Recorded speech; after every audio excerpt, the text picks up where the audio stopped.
Hi guys.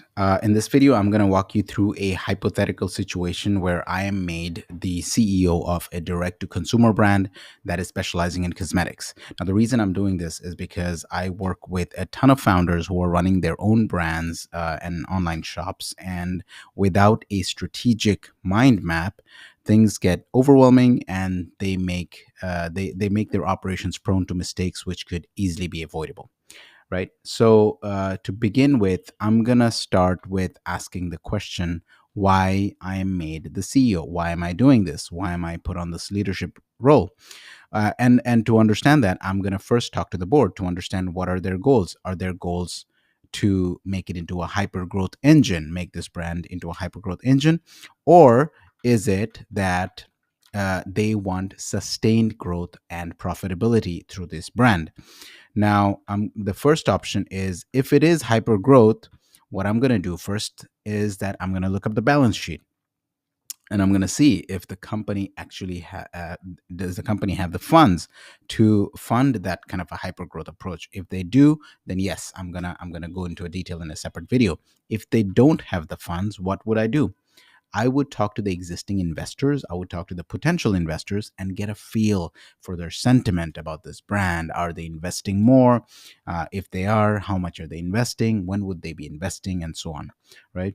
So that is one thought. Now, if the company chose or if the board chose to go down the path of sustainable growth and profitability, then there's a few things I would do, and that'll go department to department. So I'm gonna walk you through what I'm gonna do with the management. So right now, I'm going to talk to the current heads of departments and get their current KPIs. Now, if their KPIs are aligned with the new company goals, you keep them. If the KPIs are not aligned with the new company goals, you chuck them out, you remove them, you do not think about them twice. Now, next is find out the management's current reporting templates and reporting structures. Who they report to, how do they report to? If the reporting formats are not aligned with the new company goals, then you chuck them out, you throw them out. If they are aligned, then you keep them, just like the previous one. Now, when it comes down to sales, which is going to be very critical, I'm going to first observe the highest selling products. I'm going to analyze them a little bit. Now, why are they highest selling? Some of them are highest selling because these are organic sales products with very high ROAS. And these products, I'm going to multiply on this. I'm going to increase the ad budget. I'm going to set up a separate team to manage procurement and so on. Now, there could be products that are highest sales, but they were done with push sales. Basically means you're spending a lot more ads to kind of push it onto consumers. And they usually result in low ROAS, return on ad spend. Now, with them, you can either do two things. You can get rid of them, or you can bundle them up with high ROAS products and empty out your inventory right away, whatever you have right now. Okay.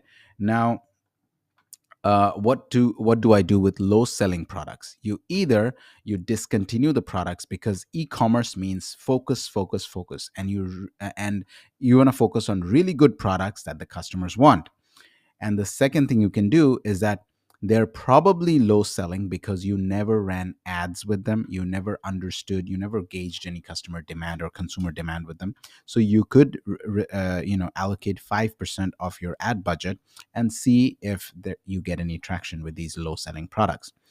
Now, one of the most important thing, because I'm trying to convert this brand into a profitable, sustainable, brand, I have to pay very close attention to return and canceled orders. And I have to find out this ratio. How much of it is returned over total orders? How much of the orders are canceled over the total order ratio?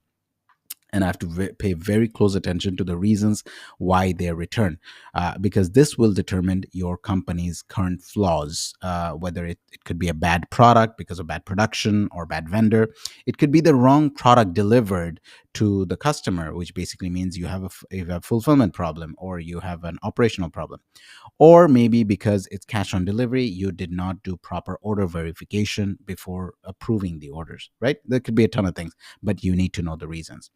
Now, in terms of customer service department, what I would do is I would build a stellar customer service team with fixed KPIs, and the KPI is only one. What is the KPI? It's customer love. You reach out to and talk to customers, understand what they love about your brand, what they don't love about your brand. Use that feedback to build more content and product ideation, and do more product ideation. When you're talking to customers, you can use that opportunity to even upsell and cross sell some of your existing products as well. Because they're talking so much about the love of your brand, you could take that opportunity to see what they love and if they would like more of that product. Okay, now I'm going to move into operations, which is very, very critical. You need to find out the costs of your operating facility, your office rent, your warehouse rent, your staff count, and your new company goals. Now, the reason being, you have to reduce your office size if you feel the need for it, because you are an online D2C brand. Your customers do not see your office. You need to invest in things that are directly impacting your customer experience. Period. The second thing you can do is contract your operations out to a fulfillment center so that you can reduce your warehousing rent and your warehousing staff. Now, remember that when you're doing this, you are upfront. You're cutting down your warehousing, your warehousing staff costs, because when you using a fulfillment center, you usually pay them on a per order basis. So if you don't have orders, you don't pay them. So, and that's very good for your bottom line. Now, the other thing with operations I'm going to do is I'm going to find out the suppliers of your highest selling products, and I'm going to renegotiate rates on larger volumes because I want to focus on the highest selling products. And I will also want to improve. I want to focus on improved lead time. If that works out with your current vendors and your suppliers, then it's amazing. It's great. If it does not work out, then find other suppliers with the same highest selling products. Make sure that the products are really good. So that is the end of my thought process here and my mind map. And if you have any questions, leave some questions below, and see you in the next video.